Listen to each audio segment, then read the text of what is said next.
একজন ভিক্ষুক যার কাছে কিছু নাই, সেও আল্লাহ রাব্বুল আলামিনের এই রাজ্জাক গুণের আমল করে এই গুণের মাধ্যমে সে কিভাবে সম্পদ সৃষ্টি করতে পারবে। একবার ঠান্ডা মাথায় কল্পনা করে দেখুন তো, ভিতর থেকে কাবাটা টান দিয়ে উঠাই ফেললে কে কাকে সিজদা করতেছে। এই হাতটা ঠান্ডা মাথায় দেখেন, এই হচ্ছে আলিফ, এই হচ্ছে 3টা লাম, এই হচ্ছে হা, হুবাহু আল্লাহু লেখা। কেউ কখনো নিজের হাতটা দেখেছেন? নিজের হাতটা দেখে কখনো ভাবছেন যে আমার আঙুলগুলো এমন কেন? মানুষের ভিতরেই টাইম মেশিন লুকায়িত আছে, যে টাইম মেশিনের মাধ্যমে সে সময় এবং স্থান নিয়ন্ত্রণ করতে পারে। কিভাবে আমাদের হাড় আর মাংসের ভিতর আল্লাহ রাব্বুল আলামিনের বাইতুল্লাহ বা কাবা লুকিয়ে আছে, এ সম্পর্কে আমরা জানবো ইনশাআল্লাহ তাআলা। ফুলসিলা, চুলের চেয়েও চিকন, তলোয়ারের চেয়েও ধার। বাস্তবিক অর্থে এটা কি? এটা হচ্ছে সত্যের পথ। ওলি আউলিয়া থেকে শুরু করে যত আলেম ওলামা আছে সবাই ওই কিয়ামত ভৌতিক রূপ নিয়ে আলোচনা করে, মৌলিক রূপ নিয়ে কেউ আলোচনা করে না। আমরা অধ্যায় 7-এ নামই দিয়েছি ইবলিস নামা। কেন নামাজ আমাদের মেরাজ স্বরূপ, সে সম্পর্কে আমরা বুঝতে পারবো এবং তারাও বুঝতে পারবে। এমন অভিজ্ঞতা যে আপনি নিজে দেখবেন যে আপনার জানাজা আপনি পড়তেছেন। কবরস্থান এমনই একটা জায়গা যেখানে ওলিরা হচ্ছে তাদের বাসর ঘর সাজায়। যদি আমাদের ইবলিস মহাশয় না থাকতো, যদি শয়তানই না থাকতো, তাহলে বাস্তবিক অর্থে আমরা কখনো আল্লাহ রাব্বুল আলামিনের সেই পরীক্ষাগারে উত্তীর্ণ হতে পারতাম না। ইনফ্যাক্ট আমরা পরীক্ষাগারে হচ্ছে ঢুকতেই পারতাম না। এই বই বাস্তবিক অর্থে আল্লাহ রাব্বুল আলামিন এই জ্ঞান আমার মাধ্যমে মানুষের কাছে পৌঁছে দিলেন। আমি কিন্তু এটার লেখক না, বা আমি এটার তৈরিকর্তাও না। আসসালামু আলাইকুম রহমতুল্লাহি ওয়া বারাকাতুহু। প্রিয় দর্শক, আজকে আমরা ডিভাইন কোডেক্সের নতুন একটি পর্বে হাজির হয়েছি আপনাদের সামনে। আজকের পর্বটি অবশ্যই বিশেষ একটি পর্ব। এই পর্বে আমরা যে বিষয়টি নিয়ে আলোচনা করব, হাফেজ সাইফুল্লাহ মনসুর, বিশিষ্ট কোরআন গবেষক ও লেখক এবং আধ্যাত্মিক চিন্তাবিদ, তার নিজের লেখা একটি বই নিয়ে, যে বইয়ের ভেতরে তিনি যা লিখেছেন, সে মূলত যা বুঝাতে চেয়েছেন আমাদেরকে, সেই বিষয়গুলো নিয়ে আজকে আপনাদের সামনে আলোচনা করব। আপনাদের সাথে সঞ্চালনায় আছি আমি মোহাম্মদ জাহিদুল ইসলাম। চলে যাচ্ছি বিস্তারিত প্রসঙ্গে। আসসালামু আলাইকুম রহমতুল্লাহি ওয়া বারাকাতুহু। ওয়ালাইকুম আসসালাম ওয়া রাহমাতুল্লাহ। আপনি কেমন আছেন?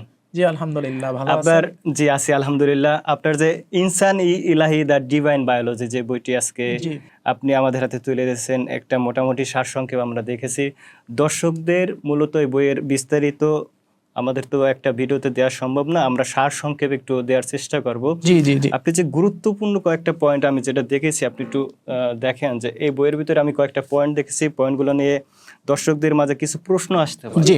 তার পরিপ্রেক্ষিতে আপনার সাথে আমি কয়েকটা প্রশ্ন শেয়ার করি। আপনি যদি দর্শকদের একটু সারসংক্ষেপ দেন, তাহলে হয়তো দর্শকদের জিনিসটা বুঝতে সুবিধা হবে। আপনি যেমন আপনি প্রথম অধ্যায়ে যারা উল্লেখ করেছেন, তার ভিতর থেকে আমি একটা প্রশ্ন আপনাকে করি।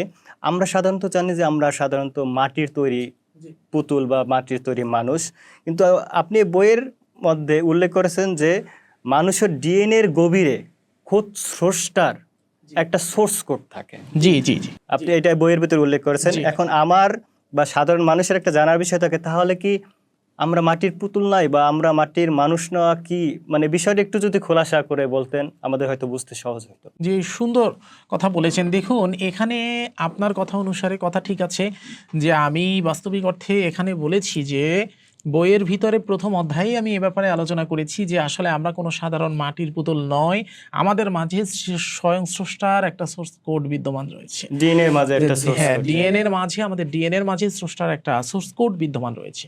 তো সম্পূর্ণ বিস্তারিত আলোচনা হচ্ছে এভাবে তো আর করা পসিবল না। যারা আমার এই ইনসান ইলাহি দ্য ডিভাইন বায়োলজি এই বইটা কিনবে বা এই বইটা পড়বে, ইনশাআল্লাহ রাব্বুল আলামিন আমি আপনাদেরকে এনশিওর করতে পারি যে এই বইটা পড়ার পূর্বে আপনি যেই মানুষ থাকবেন, এই বইটা পড়ার পর আর আপনি সেই মানুষ থাকবেন না। আপনি একজন মহামানুষে পরিণত হয়ে যাবেন ইনশাআল্লাহ। আপনি একটা মহামানব হবেন, একটা সুপারম্যানে পরিণত হয়ে যাবেন। তো আমি আপনার প্রথম অধ্যায় নিয়ে যেহেতু আপনি আলোচনা করছেন, তো প্রথম অধ্যায় আসলে আমি কি আলোচনা করেছি এই বইতে, এটা হচ্ছে আমি একটু সারসংক্ষেপ তুলে ধরছি।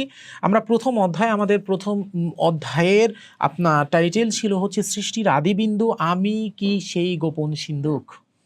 এখানে হচ্ছে আল্লাহ রাব্বুল আলামিন আমাদের মাঝে তার অস্তিত্ব প্রকাশ করেছেন, আমাদের মাধ্যমে তার নিজেকে প্রকাশ করেছেন। এ কারণে এক অধ্যায়, প্রথম অধ্যায় 1-এ আমরা বললাম যে সৃষ্টির আদিবিন্দু আসলে কি ছিল, আমি কি সেই গোপন সিন্ধুক।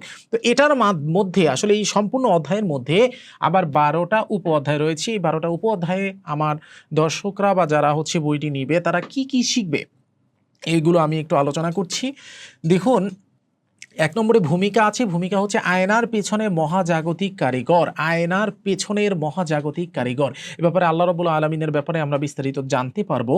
এরপর আমরা প্রথম উপঅধ্যায়ে আমরা জানবো কোন ধ্বনির কোয়ান্টাম বিশ্লেষণ, আদমের ডিএনএতে ঈশ্বরের সোর্স কোড। এখানে আমরা স্ট্রিং থিওরি এবং পবিত্র কালামে পাকের সূরা হিজর থেকে এটা প্রমাণ করে দিয়েছি যে বাস্তবিক অর্থে আদমের ডিএনএর ভিতর আল্লাহ রাব্বুল আলামিনের সোর্স কোড বিদ্যমান ছিল। এরপর আমরা জানতে পারবো ফেরেশতাদের সেজদার নেপথ্য মাটির আদম নাকি ভিতরে নূরে ইলাহি। কাকে ফেরেশতারা মূলত সেজদা করেছিলেন, শুধুমাত্র মাটির আদমকে নাকি নূরে ইলাহিকে? এ ব্যাপারে ইবলিসের ভুল ও কে আছে ফাঁসির জিনিসটা কি, এ সম্পর্কে আমরা জানবো। এরপর আমরা জানবো যে মির রুহি, আমার রুহ থেকে, এখানে আল্লাহ রাব্বুল আলামিন বলতেছে ওয়ানাফাকতু ফীহি মির রুহি, আমার রুহ থেকে রুহ ফুৎকার করে দিয়েছি। এই আমার রুহ থেকে রুহ ফুৎকার করে যে দেওয়া, এখানে বায়োলজিক্যাল হার্ডওয়্যারের ডিভাইন সফটওয়্যার ইনস্টলেশন প্রসেস কি, এটা সম্পর্কে আমরা জানতে পারবো। এরপর আমরা কাবা বনাম কলব সম্পর্কে জানতে পারবো, যে পাথরের ঘর বনাম রক্ত মাংসের জীবন্ত বায়তুল্লাহ, যেখানে হাদিসে কুদসিতে আল্লাহ রাব্বুল আলামিন বলেছেন যে কাবা যেভাবে আল্লাহ রাব্বুল আলামিনের ঘর, সেভাবে মানুষের ভিতরে আল্লাহ রাব্বুল আলামিন কিভাবে বিরাজমান থাকে, এটা আমরা হাদিসে কুদসি থেকে এখানে প্রমাণ করেছি ইনশাআল্লাহ রাব্বুল আলামিন। এরপরে আমরা জানতে পারবো ইবলিসের বস্তুবাদী দৃষ্টি, কেন সে আদমের ভিতরে খোদাই আমানত দেখতে পেল না, অন্য সব ফেরেশতারা পেল, কিন্তু কেন ইবলিস দেখতে পেল না, এ ব্যাপারে আমরা জানবো। এরপর আমরা জানবো আল্লাহ কি নিরাকার নাকি মানুষ তার সিফাতের বা গুণাবলীর সাকার রূপ, এটা আল্লাহ রাব্বুল আলামিনের পবিত্র হাদিসে কুদসি থেকে আমরা প্রমাণ করে দিব ইনশাআল্লাহ তাআলা। এরপর আমরা জানবো মানা আরাফা নাফসাহু ফাকাদ আরাফা রব্বাহু, যে নিজেকে চিনলো সে তার রবকে চিনলো। এই কথার পরিপ্রেক্ষিতে নিউরোসায়েন্স অনুযায়ী নিজেকে চেনার মাধ্যমে রবকে চেনার বাস্তবিক উপায় কি, এটা আমরা এখানে জানতে পারবো ইনশাআল্লাহ তাআলা। একই সাথে আমরা এরপরে জানবো যে আসমান ও জমিন ধারণ করতে পারে না, কিন্তু মুমিনের কলব পারে, এর কোয়ান্টাম ব্যাখ্যা বাস্তবিক অর্থে কি, হলোগ্রাফিক ইউনিভার্স। এখানে বাস্তবিক অর্থে আল্লাহ রাব্বুল আলামিন হাদিসে কুদসিতে বলেছেন যে আসমান জমিন যেটা ধারণ করতে পারে নাই, কিন্তু মুমিনের কলব সেটা পেরেছে। তো মুমিনের কলব কি ধারণ করলো, সে ব্যাপারে আমরা জানতে পারবো ইনশাআল্লাহ তাআলা। হলোগ্রাফিক ইউনিভার্স সম্পর্কে আমরা জানতে পারবো ইনশাআল্লাহ তাআলা। তো এখানে আমরা জানবো যে খলিফা মানে শুধুমাত্র প্রতিনিধি নয়, বরং আল্লাহর পূর্ণাঙ্গ প্রতিমূর্তি। সহিহ মুসলিমের হাদিস দিয়ে এটা আমরা ব্যাখ্যা করেছি, এটা আমরা সেখান থেকে জানবো ইনশাআল্লাহ তাআলা।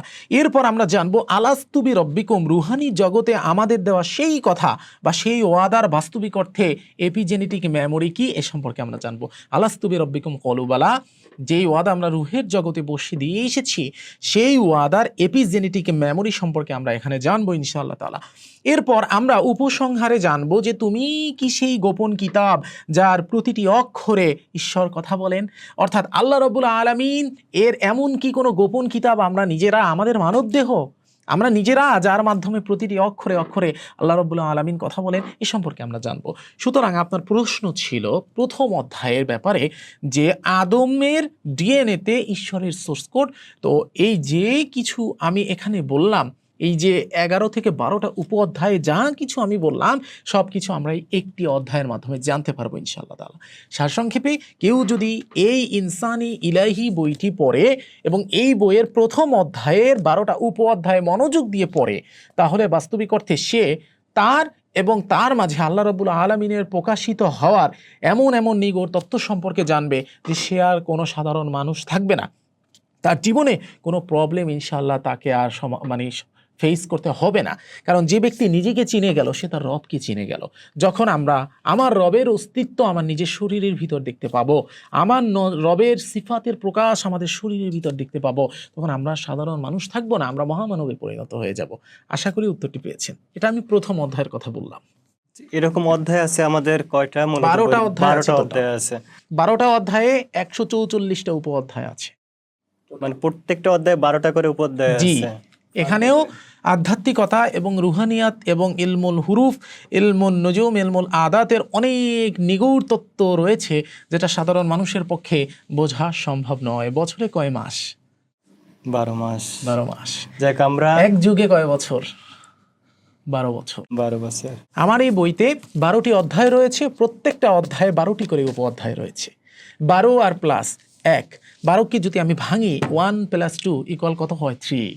3 কি? 3 হচ্ছে ঈশ্বর সংখ্যা বা গডস নাম্বারের প্রথম নাম্বার, 3, 6, 9। 3 কি রিপ্রেজেন্ট করে? আল্লাহ রাব্বুল আলামিনের 3টা সবথেকে পাওয়ারফুল গুণকে রিপ্রেজেন্ট করে। একটা হচ্ছে সৃষ্টির গুণ, আর একটা পালনের গুণ, আর একটা হচ্ছে ধ্বংসের গুণ। বুঝতে পেরেছেন? কুয়াকাটায় আপনারও হোক না 5 স্টার স্টুডিও অ্যাপার্টমেন্ট, আপনি নিশ্চিন্তে পেতে পারেন মাসিক 1 লাখ থেকে 1,20,000 টাকা পর্যন্ত ইনকাম। প্রথম অধ্যায় সম্পর্কে মোটামুটি একটা ধারণা পেলাম যে তার ভিতরে মূলত বইয়ের কি কি আলোচনা হবে। দ্বিতীয় অধ্যায়ে আপনার একটা আলোচনার বিষয় এখানে, জি। বিজ্ঞান বলে মগজ কেবল কিছু নিউরনের সমষ্টি, আমাদের জি। মাথার ভিতরে যে মগজ সেটা কিছু নিউরনের সমষ্টি, জি। কিন্তু আপনি বলেছেন যে এই খুলির ভিতরে মগজ নাকি আরশে আজিমের সিগন্যাল রিসিভার, মানে সিগন্যাল রিসিভ করে। তাহলে রাতের অন্ধকারে মানুষের ব্রেন কিভাবে অন্য ডাইমেনশনের দরজা খুলে দেয়? অবশ্যই এ ব্যাপারে কিভাবে অন্য ডাইমেনশনের দরজা খুলে দেয়, কিভাবে অন্য ডাইমেনশনের সিগন্যাল রিসিভ করে, কিভাবে তার মস্তিষ্ক নর্মাল মস্তিষ্ক থাকে না, বরঞ্চ একটা মহামানবের মস্তিষ্কে পরিণত হয়, কিভাবে সে ওই বাণীর রিসিভার হয়ে যায়, এ সম্পর্কে আমি এই বইয়ের দ্বিতীয় অধ্যায়ে আলোচনা ইনশাআল্লাহ। তো আমি যদি কেউ ইনসানি ইলাহি দ্য ডিভাইন বায়োলজি বইটা পড়ে, এর দ্বিতীয় অধ্যায় পড়লে সে যে 12টা টপিক সম্পর্কে বিস্তারিত জানতে পারবে উপ অধ্যায়ে, সে সম্পর্কে আমি আলোচনা করছি। এখানে আমাদের দ্বিতীয় অধ্যায়ের হচ্ছে প্রধান যে টাইটেল ছিল সেটা হচ্ছে খুলির নিচে লুকানো আরশ। তো যদি আমরা খুলির নিচে লুকানো আরশের কথা দেখি, তাহলে আমরা প্রথম উপ অধ্যায়ে দ্বিতীয় অধ্যায়ের 2.1 বা প্রথম উপ অধ্যায়ে আমরা জানবো মস্তিষ্কের নিউরোপ্লাস্টিসিটি ও আল্লাহর মুসাব্বির বা আকৃতি দানকারী গুণের প্রকাশ। আল্লাহু আকবার, খুব মারাত্মক লেভেলের একটা জিনিস। আল্লাহ রাব্বুল আলামিন আকৃতি দান করে সবকিছুর, তাই না? জি জি। তাহলে এই যে মোবাইলটা আপনি দেখতেছেন, এই যে ল্যাপটপটা দেখতেছেন, এই ল্যাপটপের আকৃতি কে দান করেছে? আল্লাহ রাব্বুল আলামিন দান করেছে। কার মাধ্যমে দান করেছে? মানুষের মাধ্যমে। এই মানুষ এই আকৃতি দানের যে গুণ, এই যে শক্তি, এটা কোথা থেকে পেল? আল্লাহ রাব্বুল আলামিনের পক্ষ থেকে। আল্লাহ রাব্বুল আলামিন কখনো তো আসমান থেকে একটা মোবাইল নাজিল করে নাই। আল্লাহ রাব্বুল আলামিন আসমান থেকে কিন্তু এই ল্যাপটপটা নাজিল করে নাই। আল্লাহ রাব্বুল আলামিন আসমান থেকে এই ক্যামেরা নাজিল করে নাই। তাহলে আল্লাহ রাব্বুল আলামিন কি করছে? আল্লাহ রাব্বুল আলামিন মানুষের মাধ্যমে তার এই গুণের বহিঃপ্রকাশ ঘটিয়েছে। এ কারণে আমরা প্রথম উপ অধ্যায়ে জানব যে মস্তিষ্কের নিউরোপ্লাস্টিসিটি ও আল্লাহর মুসাব্বির বা আকৃতি দানকারী গুণের প্রকাশ। এরপর আমরা জানব পাইনিয়াল গ্ল্যান্ড বা লতিফায় আকফা, তৃতীয় নয়ন নাকি আল্লাহকে দেখার জানালা। এই যে তৃতীয় নয়ন, ডাইমিথাইল ট্রিপটামিন ও মেলাটোনিন হরমোন যেখান থেকে ক্ষরণ হয়, এটা কি বাস্তবিক অর্থে শুধু তৃতীয় নয়ন নাকি আল্লাহকে দেখার জানালা? আল্লাহকে দেখা বলতে তো সরাসরি আমরা আল্লাহকে দেখতে পারবো না। আল্লাহকে দেখার জানালা কি, কিভাবে আল্লাহর অস্তিত্বকে বোঝা যায়, তার নূরকে দেখা যায়, সেই বিস্তারিত আলোচনা আমার এই যে 2.2 উপ অধ্যায় এখানে আমি করেছি। আমরা 2.3 উপ অধ্যায় দেখব স্মৃতিশক্তি ও হাফিজ গুণ, মানুষের মেমোরি চিপে লাউহে মাহফুজের ডাটা ব্যাকআপ কিভাবে হয় সেই সম্পর্কে বিস্তারিত আলোচনা এখানে করা হয়েছে। আমরা তার পরবর্তীতে দেখব কল্পনা শক্তি বা ইমাজিনেশন পাওয়ার, যেখানে মানুষ আল্লাহর খালেক গুণের মতো সৃষ্টি করতে পারে, এটা আমরা দেখব। ঠান্ডা মাথায় ভাবুন তো, এই যে আমরা আজকে আমাদের আশেপাশে ট্রেন দেখতে পাচ্ছি, আমাদের আশেপাশে কার দেখতে পাচ্ছি, আমাদের এরোপ্লেন দেখতে পাচ্ছি, আমরা যা কিছু দেখতে পাচ্ছি সব কিছু বাস্তবিক অর্থে আল্লাহ রাব্বুল আলামিনই তৈরি করেছেন। কিন্তু আল্লাহ রাব্বুল আলামিন মানুষের মাধ্যমে তৈরি করেছেন। মানুষ এই স্ট্রাকচার তৈরি কিভাবে করলো? কে তাকে শিখিয়েছে? কে তাকে এসে বলেছে যে এভাবে তুমি প্লেন তৈরি করো, এভাবে তুমি ল্যাপটপ তৈরি করো, এভাবে তুমি হচ্ছে তোমার হচ্ছে ক্যামেরা তৈরি করো? কে শিখিয়েছে? আল্লাহ রাব্বুল আলামিন শিখিয়েছে। আর রহমান আল্লামাল কুরআন, দয়াময় রব আল্লামাল কুরআন, যিনি মানুষকে কোরআন শিক্ষা দিয়েছেন। ইকরা বিসমি রাব্বিকাল্লাযী খলাক, পড়ো তোমার প্রভুর নামে যিনি তোমাকে শিক্ষা দিয়েছেন। নুন আল কলামি ওয়া মা ইয়াসতুরুন, যিনি কলমের মাধ্যমে শিক্ষা দিয়েছেন। তো আল্লাহ রাব্বুল আলামিন বাস্তবিক অর্থে আমরা এই অধ্যায়ে যখন 2.4 পড়ব, তখন সেখানে আমরা ইমাজিনেশন পাওয়ারের মাধ্যমে মানুষ আল্লাহর খালেক গুণের মতো কিভাবে সৃষ্টি করতে পারে এ সম্পর্কে আমরা জানব। আমরা পরবর্তী উপঅধ্যায়ে টেলিপ্যাথি ও সামীয় গুণ সম্পর্কে জানব, কিভাবে মোবাইল ছাড়াই শোনার ঐশ্বরিক ফ্রিকোয়েন্সি ও মিরর নিউরন করে। কথা বুঝতে পারতেছেন? আপনি এখান থেকে শুনবেন অন্য আরেক দেশের কথা উইদাউট ফোন, আপনার ফোন ছাড়া কিভাবে আপনি শুনতে পারবেন? ইয়াসামিও, আল্লাহ রাব্বুল আলামিনের যে টেলিপ্যাথি গুণ, ইয়াসামিও, এই গুণের বহিঃপ্রকাশ কিভাবে হয় এবং সেটা কিভাবে ইউজ করতে হয় এ ব্যাপারে আমরা জানবো।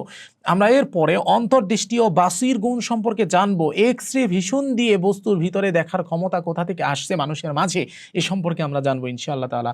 আমরা এর পরবর্তীতে কথার শক্তি বা স্পিচ, মানুষের জবান যখন কালামুল্লাহ হয়ে যায়, আল্লাহ রাব্বুল আলামিন বলছেন যে আমি তার হাত হয়ে যাই, আমি তার পা হয়ে যাই, আমি তার মুখ হয়ে যাই। মানুষ যখন ওই স্তরে পৌঁছে যায়, সেই কথার শক্তি বা মানুষের জবান যখন কালামুল্লাহ হয়ে যায়, সেই হাদিসে কুদসির বিস্তারিত রেফারেন্স আমরা জানবো এবং সেটা কিভাবে হয়, মানুষ ওই স্তরে কিভাবে উন্নীত হয়, সেই প্রসেস সম্পর্কে আমরা জানবো ইনশাআল্লাহ তাআলা। এর পরবর্তীতে আমরা অবচেতন মন, যেখানে হযরত জিবরাইল আলাইহিস সালাম ওহী ও ইলহাম নিয়ে আসেন, এই ব্যাপারে আমরা জানবো কিভাবে অবচেতন মন ইলহাম ধারণ করেন, কিভাবে নবী রাসূলদের অবচেতন মন জিবরাইল আলাইহিস সালামের ওহী ধারণ করতেন, এ ব্যাপারে আমরা বিস্তারিত আলোচনা করেছি আলহামদুলিল্লাহ। এরপর আমরা ইগো বা আমিত্ব, আল্লাহর কিবরিয়া বা অহংকার চাদর নাকি শয়তানের ধোঁকা, এখানে এ ব্যাপারে আমরা জানবো। আল্লাহ রাব্বুল আলামিনের যে কিবরিয়া বা অহংকার গুণ, এটা আল্লাহ রাব্বুল আলামিনের জন্য চাদর, কিন্তু আমাদের জন্য এটা কি? আমাদের জন্য এটা শয়তানের ধোঁকা। এর ব্যাপারে আমরা নিউরো সায়েন্স অফ ইগোর ব্যাপারে আমরা ইনশাআল্লাহ এখানে জানতে পারবো। এরপর আমরা এখানে চিন্তার তরঙ্গ সম্পর্কে জানবো। চিন্তার তরঙ্গ কোয়ান্টাম ফিজিক্স অনুসারে বাস্তবতা বদলানোর ক্ষমতা বা অবজারভার ইফেক্ট, এটা কিভাবে মানুষ ইউজ করে, এটা কিভাবে মানুষ তৈরি করতে পারে, মানুষ তার নিজের অবজারভেশনের মাধ্যমে কিভাবে প্রকৃতি থেকে শুরু করে সব কিছুর বাস্তবতা পরিবর্তন করে দিতে পারে, অন্য মানুষের জীবনের বাস্তবতা পরিবর্তন করে দিতে পারে, এই সম্পর্কে আমরা জানবো। বলে না যে অমুকে নজর দিয়েছে, তো নজরের কারণে মানুষ মরে গিয়েছে বা সমস্যা হয়েছে, তো নজর কিভাবে দেয় বাস্তবিক অর্থে, নিজের অজান্তে একটা নেগেটিভ শক্তি কিভাবে থ্রো করে ওই ব্যক্তির দিকে, এ সম্পর্কে আমরা জানতে পারবো। এবং আমরা আমাদের পজিটিভ এনার্জি বা পজিটিভ নজরের মাধ্যমে কিভাবে ভালো কিছু করতে পারবো, সে সম্পর্কে সেই প্রসেসও আমরা এখানে জানতে পারবো ইনশাআল্লাহ। এরপর আমরা উপসংহারের দিকে যদি তাকাই, সেক্ষেত্রে আমরা দেখতে পাবো এখানে উপসংহারে আমরা বলেছি যে তোমার খুলির নিচেই আল্লাহ রাব্বুল আলামিনের গোপন অফিস বা আরশ, যেখান থেকে আল্লাহ রাব্বুল আলামিন সবকিছু নিয়ন্ত্রণ করেন। তো এই সম্পর্কে আমরা জানতে পারবো। তো আমরা এই ইনসানি ইলাহি বা ডিভাইন বায়োলজি, এটার এই যে 2টা অধ্যায় সম্পর্কে আমি আলোচনা করলাম, টোটাল 24টা উপঅধ্যায় এখানে আমরা বললাম। যে ব্যক্তি এই 2টা অধ্যায় এই বইয়ের পড়বে, আলহামদুলিল্লাহ সেই 24টা উপঅধ্যায়ের যা কিছু আমি বলেছি সব কিছু সম্পর্কে জ্ঞান অর্জন করবে এবং সে আর কোনো নর্মাল সাধারণ মানুষ তার পক্ষে থাকা সম্ভবই হবে না। সে চাইলেও আর কোনো নর্মাল মানুষ থাকতে পারবে না, সে একজন মহামানবে পরিণত হয়ে যাবে ইনশাআল্লাহ তাআলা। আশা করি উত্তরটি পেয়েছেন। রুকাইয়া আত্মিক জ্ঞান ও ইসলামিক পরামর্শ সব পাবেন এক ঠিকানায়। ভিজিট করুন divinecodex.com। জি ইনশাআল্লাহ। তৃতীয় অধ্যায়ের বিষয়ে যদি আপনার সাথে একটু কথা বলি। জি, বইয়ের তৃতীয় অধ্যায়ে আপনি মেডিকেল সায়েন্সের মতে মূলত হার্ট কেবল একটা পাম্প করার মেশিন হিসেবে ডাক্তাররা বলে থাকে। জি, অথচ আপনার মতে আমাদের হার্টবিট আর শরীরের প্রতিটি কোষে নাকি সারাক্ষণ জিকির চলতে থাকে জি। বা জিকির চলছে। মানবদেহের এই বায়োলজিক্যাল যে মসজিদ, এর মেকানিজমটা আসলে কি? এখানে আপনি তৃতীয় অধ্যায়ের ব্যাপারে আপনি যে কথাটা বলেছেন, আমি বাস্তবিক অর্থে তৃতীয় অধ্যায়ের নামটা দিয়েছিলাম দেহ মন্দিরের গুপ্ত কারিগরি, শরীরের প্রতিটি কোষে জিকির। জি জি। এই তৃতীয় অধ্যায়ের মাধ্যমে আমি এই তৃতীয় অধ্যায়ের 12টা উপঅধ্যায় এটা প্রমাণ করে ছেড়ে দিয়েছি যে আমাদের শরীরের প্রত্যেকটা অঙ্গ, প্রত্যেকটা প্রত্যঙ্গ, প্রত্যেকটা কোষ, প্রত্যেকটা কিছু আল্লাহ রাব্বুল আলামিনের জিকিরের অত। কথাটা বুঝতে পারছেন? এক্ষেত্রে আমরা যদি এখানে ভূমিকার দিকে তাকাই, তাহলে আমরা দেখব হাড় ও মাংসের আড়ালে লুকানো বাইতুল্লাহ, কিভাবে আমাদের হাড় আর মাংসের ভিতর আল্লাহ রাব্বুল আলামিনের বাইতুল্লাহ বা কাবা লুকিয়ে আছে, এ সম্পর্কে আমরা জানবো ইনশাআল্লাহ তাআলা। এই কাবা কিন্তু ভৌতিক কাবা না, এই কাবা মৌলিক কাবা। পৃথিবীতে যা কিছু আছে সব কিছুর 2টা জিনিস আছে, একটা মৌলিক আর একটা ভৌতিক। ভৌতিক বলতে আমরা যেটা দেখতে পাচ্ছি সেটা, আর মৌলিক বলতে আমরা যেটা দেখতে পাচ্ছি না কিন্তু মূলে আছে, কেন্দ্রীভূত অবস্থায় আছে, এটাকে বলা হয় মৌলিক। যেমন আসমানে 7 আসমান আছে, আরশ আছে, তারপর কুরসি আছে, তারপর আপনার সিদরাতুল মুনতাহা আছে, এটা ভৌতিক। অনুরূপভাবে মানব দেহের ভিতরও 7 আসমান আছে, মানব দেহের ভিতরও আরশ আছে, মানব দেহের ভিতরও আপনার সিদরাতুল মুনতাহা আছে, এটা মৌলিক। তো আমরা মৌলিকের দিকে যাব। সেক্ষেত্রে আমরা এখানে কি কি জানবো, একটু ঠান্ডা মাথায় ভাবার ট্রাই করুন। সেখানে এক্ষেত্রে আমরা এখানে জানবো হাড় ও মাংসের আড়ালে লুকানো বাইতুল্লাহ। পরবর্তী উপঅধ্যায়ে যখন আমরা যাব, তখন ডিএনএ হেলিক্সের দিকে যদি আমরা তাকাই, তাহলে আমরা কুদরতি ক্যালিগ্রাফি ও আল্লাহর স্বাক্ষর দা গড কোড সম্পর্কে আমরা এখানে জানতে পারবো প্রথম উপঅধ্যায়ে। আমরা দ্বিতীয় উপঅধ্যায়ে হৃৎপিণ্ডের স্পন্দন, হাই ও হু জিকিরের অটোমেটিক বায়োলজিক্যাল রিদম সম্পর্কে আমরা জানতে পারবো। অর্থাৎ আমাদের অজান্তেই আমাদের হার্ট যে মহান পাক পরওয়ারদিগার রব্বুল আলামিনের নামে জিকির করতেছেন, সেই জিকির হাই এবং হু এর রিদম সম্পর্কে আমরা এখানে জানতে পারবো ইনশাআল্লাহ তাআলা।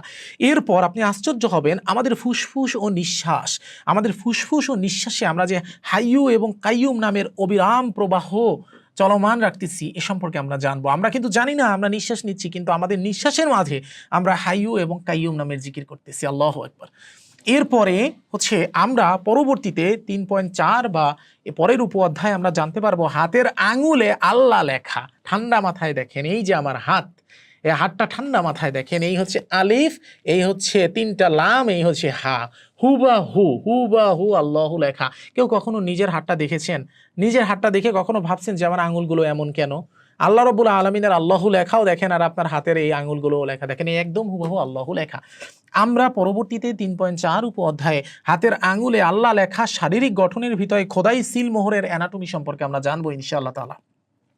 আমরা এর পরবর্তী উপঅধ্যায়ে যৌন শক্তি ও সৃজনশীলতা সম্পর্কে জানবো। আল্লাহর সৃষ্টি প্রক্রিয়ায় মানবীয় সংস্করণ ও পবিত্রতা সম্পর্কে জানবো। আমরা 3.6 উপঅধ্যায়ে শাহরগ বা জুগুলার ভেইন সম্পর্কে জানবো, যেখানে ঘাড়ের রগের চেয়েও কাছে আল্লাহ রাব্বুল আলামিনের থাকার রহস্য ও রক্ত প্রবাহ সম্পর্কে জানবো।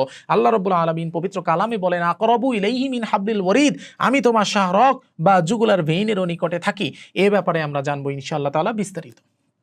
আমরা পরবর্তী উপঅধ্যায়ে মেরুদণ্ড বা আলিফ সম্পর্কে জানবো। আমাদের মেরুদণ্ড বা স্পাইনাল কর্ডের যে আকার, এটা আল্লাহ রাব্বুল আলামিনের একত্ববাদের শারীরিক স্তম্ভ ও সুষমনা নারীর যে গোপন রহস্য রয়েছে, এ ব্যাপারে আমরা আলোচনা করেছি। এ ব্যাপারে আমরা এই উপঅধ্যায় পড়লে জানবো ইনশাআল্লাহ। এরপর আমরা কান, শ্রবণ, মহাজাগতিক শব্দ শোনার যন্ত্র কি এ সম্পর্কে জানবো, কিভাবে আমাদের বাতিনি কান খুলতে হয় এ সম্পর্কে আমরা জানবো। এরপর আমরা ত্বক ও স্পর্শ, আল্লাহর দয়া বা রহমান গুণের অনুভূতি ও সেন্সর সম্পর্কে আমরা জানবো ইনশাআল্লাহ তাআলা।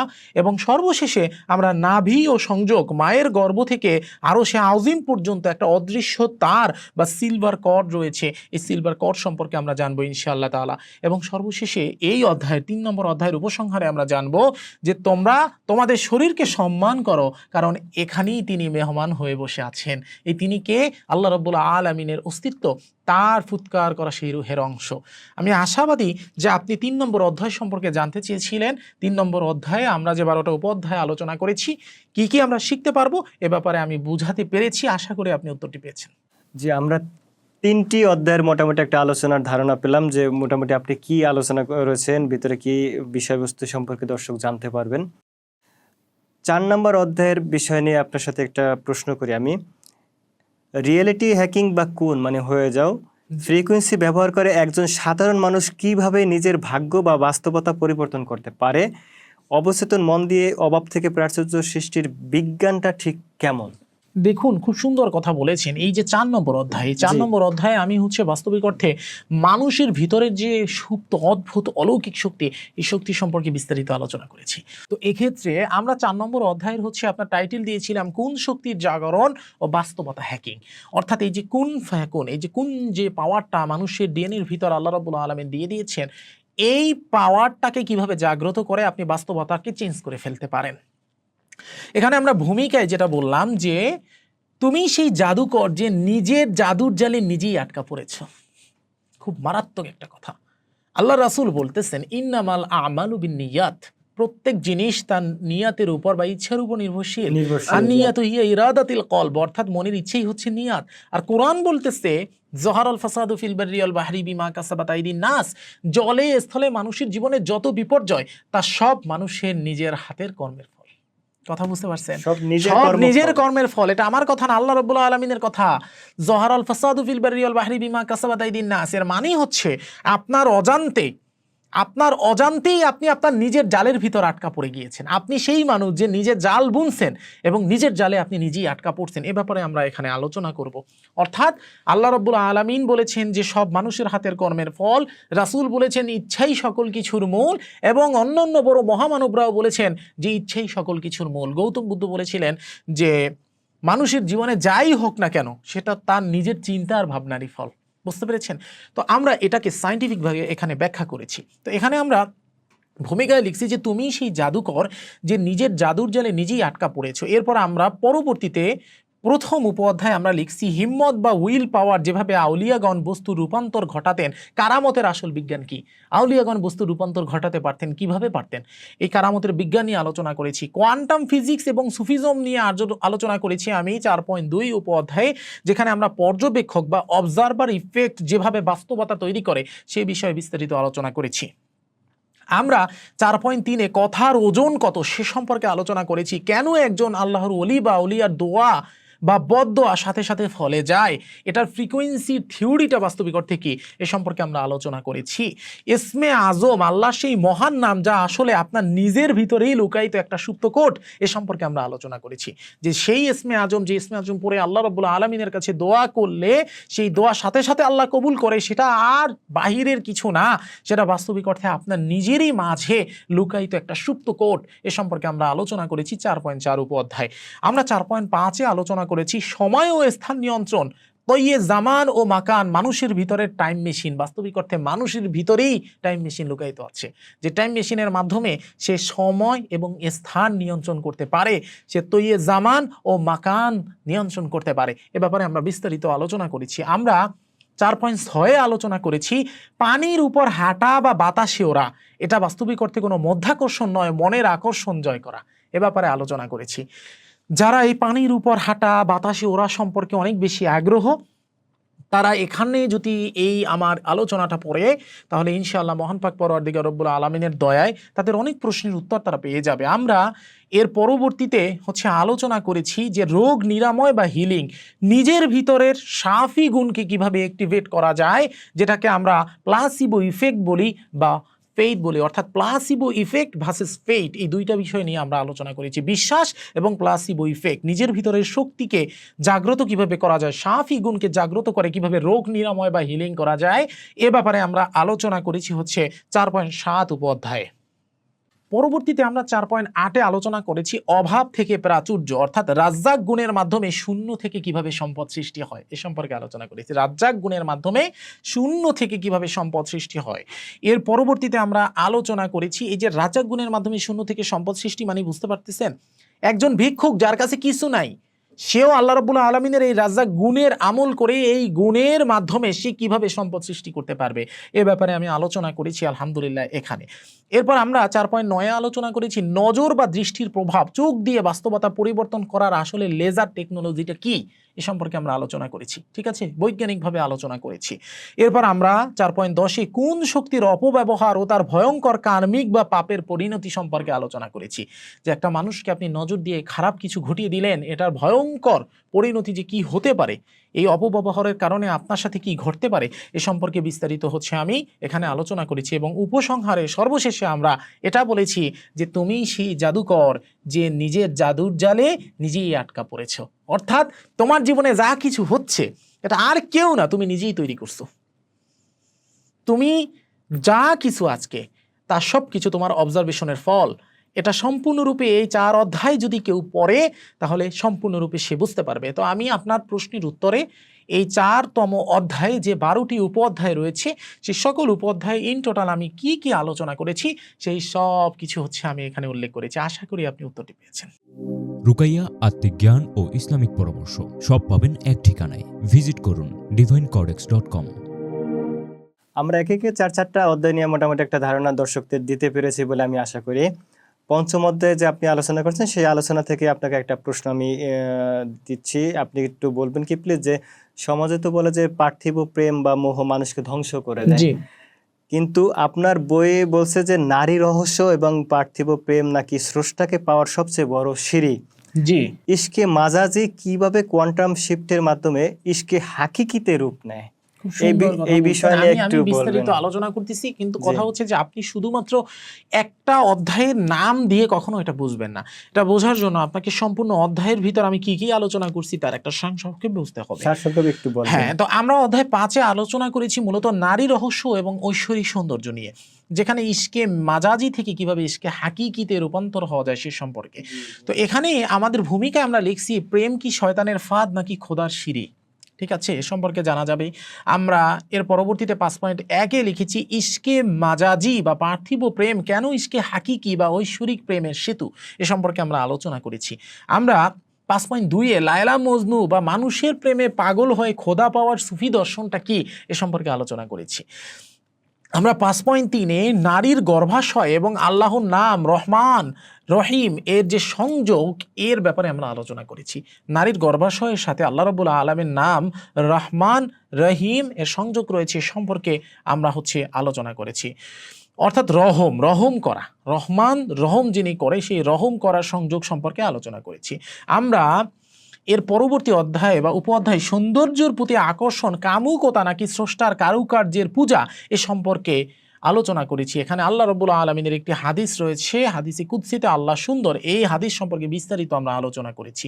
আমরা 5.5-এ রাবেয়া বসরি নারী হয়েও পুরুষদের ইমাম ও অলিদের সর্দার কিভাবে হলেন, সেই অলিদের সর্দার হওয়ার গল্প এবং পুরুষদের ইমাম হওয়ার গল্প আমরা আলোচনা করেছি। আমরা 5.6-এ যৌনতা ও আধ্যাত্মিকতা, পবিত্র মিলন নাকি নিছক পশুত্ব এ সম্পর্কে আমরা আলোচনা করেছি। আমরা পরবর্তীতে 5.7-এ বিচ্ছেদ যন্ত্রণা, প্রেমিকের বিরহ আসলে আল্লাহর বিরহ কিনা এ ব্যাপারে আমরা আলোচনা করেছি। আমরা 5.8-এ চোখের জল, প্রেমিকের কান্না কেন আরশ কাঁপিয়ে দেয় বা অশ্রুর বাস্তবিক কেমিস্ট্রি কি এ সম্পর্কে আমরা আলোচনা করেছি। আমরা 5.9-এ ইউসুফ জুলেখা সৌন্দর্যের মোহে অন্ধ হওয়া এবং সত্য দর্শন হওয়ার ব্যাপারে আলোচনা করেছি ইউসুফ জুলেখার সেই কাহিনী থেকে। আমরা 5.10-এ প্রেমিকার মাঝে খোদাকে দেখা শিরক নাকি সর্বোচ্চ দর্শন এই তাজাল্লির ব্যাখ্যা করেছি। আমরা 5.10-এ আমরা উপসংহারের দিকে আমরা কি আলোচনা করেছি, আমরা ফাঁসির দড়ি সত্যকে মারতে পারে না, শুধু দেহকে মারতে পারে, এ ব্যাপারে আমরা আলোচনা করেছি। তাহলে আমি আশাবাদী যে এই 12টা উপ অধ্যায় পড়লে নারীদের প্রতি মানুষদের যে একটা ভ্রান্ত আকিদা এবং প্রেমকে যে শুধুমাত্র শয়তানের একটা ব্যাপার বা শয়তানের হচ্ছে আপনার উপর হাউই হওয়ার একটা ব্যাপার বা শয়তানের ধোঁকা হিসেবে ভাবার যে একটা প্রবণতা, এটা কমে যাবে এবং প্রত্যেক পুরুষ তার স্ত্রীকে অবশ্যই অবশ্যই অবশ্যই সর্বোচ্চ সম্মানের স্থানে ভূষিত করতে পারবে ইনশাআল্লাহ তাআলা, যদি তারা এই অধ্যায়টি ভালোভাবে অধ্যয়ন করে ইনশাআল্লাহ তাআলা। আশা করি উত্তরটি পেয়েছেন।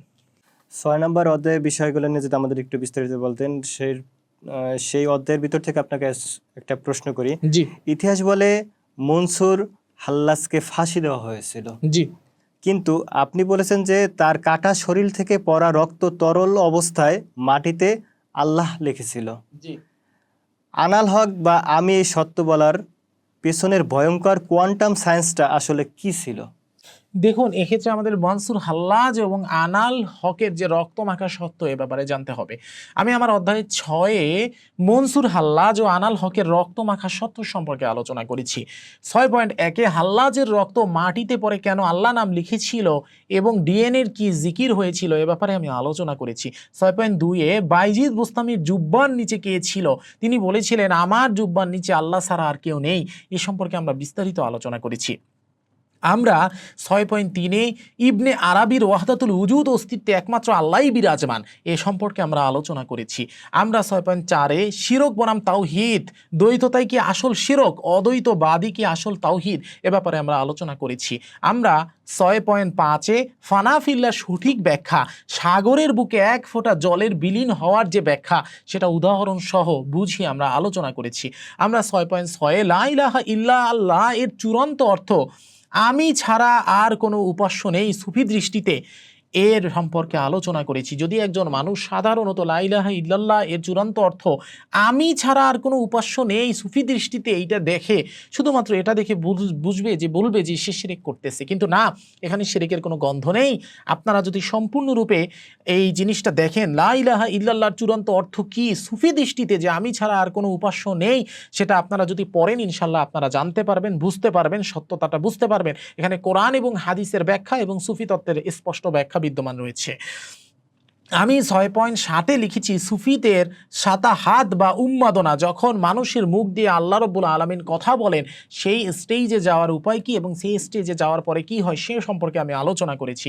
আমি 6.8-এ শরীয়তের আদালত বনাম মারেফতের হাকিকত, হাল্লাজ কেন কাফের ছিলেন না, যদিও শরীয়তের মানুষের কাছে সে কাফের ছিলেন, মুশরিক ছিলেন, সে আনাল হক বলার কারণে তাকে ফাঁসি দেওয়া হয়েছিল, তাকে হত্যা করা হয়েছিল, টুকরো টুকরো করা হয়েছিল, আগুনে নিক্ষেপ করা হয়েছিল, কিন্তু কেন মারেফাতের দৃষ্টিতে সে বাস্তবিক অর্থে কোনো কাফের ছিলেন না সে ব্যাপারে আমরা আলোচনা করেছি। ঠিক আছে, আমরা 6.9-এ আমরা ফাঁসির মঞ্চ নাকি মেরাজের সিঁড়ি, হাল্লাজের শেষ হাসির রহস্য কি ছিল এ সম্পর্কে আলোচনা করেছি। হাল্লাজকে যখন ফাঁসি দেওয়া হবে তখনও হাল্লাজ হাসতে ছিল, হাল্লাসকে যখন হচ্ছে আপনার মেরে ফেলা হবে তখনও সে মুচকি হাসতেছিল। তো এই হাসির রহস্য কি? আদৌ কি সেটা ফাঁসির মঞ্চ ছিল নাকি মিরাজের সিঁড়ি ছিল? এই সম্পর্কে আমরা আলোচনা করেছি। আমরা সর্বশেষে ফাঁসির দড়ি সত্যকে মারতে পারে না, শুধুমাত্র দেহকে মারতে পারে, এ ব্যাপারে আলোচনা করেছি। তো সুতরাং মানসুর হাল্লাস সম্পর্কে বিস্তারিত জানতে এবং তার ভিতর আল্লাহ রব্বুল আলমিনের ঐশ্বরিক যে পরিকল্পনা আল্লাহ রব্বুল আলমিন তার মাধ্যমে বাস্তবায়ন করে সমস্ত সুফি সমাজের জন্য যে একটা নজির স্থাপন করেছেন, এ সম্পর্কে বিস্তারিত জানতে আমাদের এই 6 অধ্যায় সম্পূর্ণরূপে অধ্যয়ন করতে হবে। ইনশাআল্লাহ আশাবাদী আপনি উত্তরটি পেয়েছেন।